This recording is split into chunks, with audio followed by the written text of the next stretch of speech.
Most families hold their wealth in one place, their home.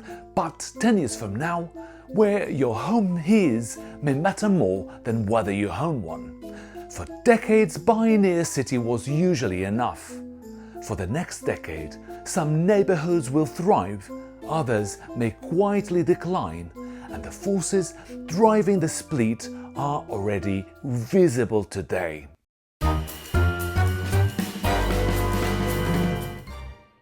Welcome back to the Keys of Chaos. Four forces are converging: demographics, migration, AI and urban competition.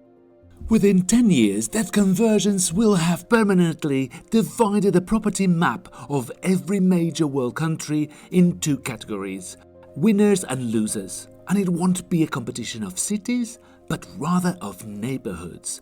So in this video we will look at the 5 neighbourhoods most likely to win and the 5 most likely to lose, and one opportunity nobody is discussing.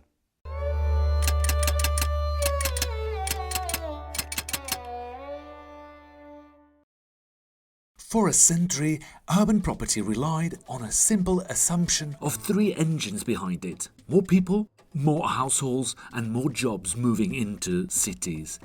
That assumption is weakening. Fertility is below replacement across most developed countries, and migration sources are depleting and aging too. So this is not a story where every house price crashes. That would be too simple. The real risk is more specific. Some properties become weak assets in real terms. They rise less than inflation, cost more to maintain, become harder to sell, and lose demand compared with better places. This is the end of the automatic property safety. If people become scarcer, places must compete harder. The winners usually have one thing in common: they give people a reason to choose them. Walkable historical centres. You can build another apartment block, but you cannot build another old town. University cities like Bologna, Cambridge and Heidelberg. Mixed-use, innovation-clustered areas. Lifestyle cities like Porto, Valencia, Chiang Mai, parts of Cape Town and Medellin, not competing on salary but competing on life.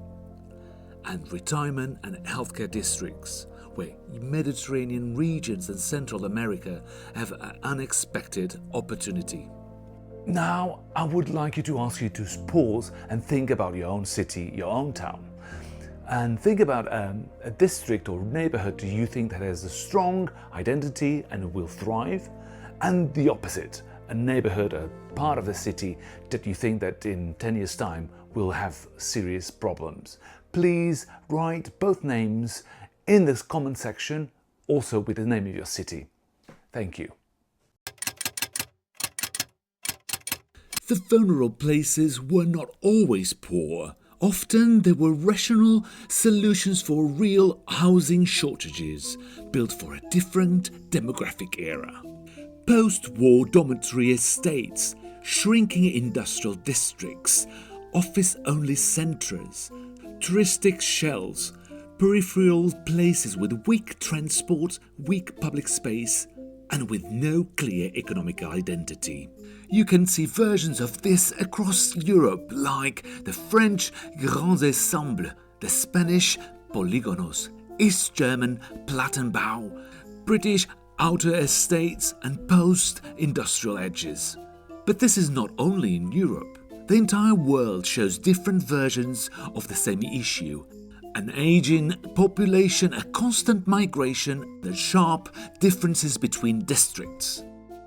The old divide was urban versus rural. The new divide is useful versus obsolete. The future belongs to places with a reason to exist. Previous automation hit factories first. Generative AI hits parts of the office work, like in administration, legal support, finance, consulting, research, software marketing. AI may create new work and raise productivity. It may also help with care, construction, logistics, and public administration, areas in high demand for migrant workers. If it compresses into a decade, which IMF projections suggest, with roughly 40% of jobs exposed globally, governments and communities simply do not have time to respond. And the neighbourhoods most exposed are the ones built for the stable middle-income office workers. The mortgage suburb, the office district with no life after 6 p.m. What survives? Jobs requiring physical presence, human judgment, emotional connection, like in nurses, plumbers, teachers, care workers, resistant to automation, but also the least well paid. The answer is not to save every place in the same way. Governments need a risk map in failing population, aging owners, weak services, bad transports, higher costs and a low resale liquidity. Then they need a rehabilitation plan, not just a subsidy. Some places need a mixed-use zoning, allowing the ground floor to become a clinic, a workshop, a cafe, or a nursery or a repair shop. But transports are a priority. If people cannot reach work, hospitals or university, nothing else works. Some need more selective demolition and a better public space, fewer dead blocks, more squares, parks and mixed streets. And some need a new economical identity rooted in what they already are. And for example, a palace district can support restoration, design and crafts. A former mining district can build around industrial heritage, repair and training. A textile quarter can rebuild around the fabric and circular fashion. The point is not branding, the point is function. And the future belongs to places with a reason to exist. And then there is aging. Europe and the entire world will need more long-term care. Some declining towns and peripheral districts could become supported aging communities by investing in clinics, telehealth, accessible housing, social space and care jobs. Not isolating nursing homes, real neighbourhoods designed for aging well. And this is not a charity. It is using an unavoidable public cost to give forgotten places a new function. So in 10 years the question will be, is your home an asset or liability? The honest answer is, it depends.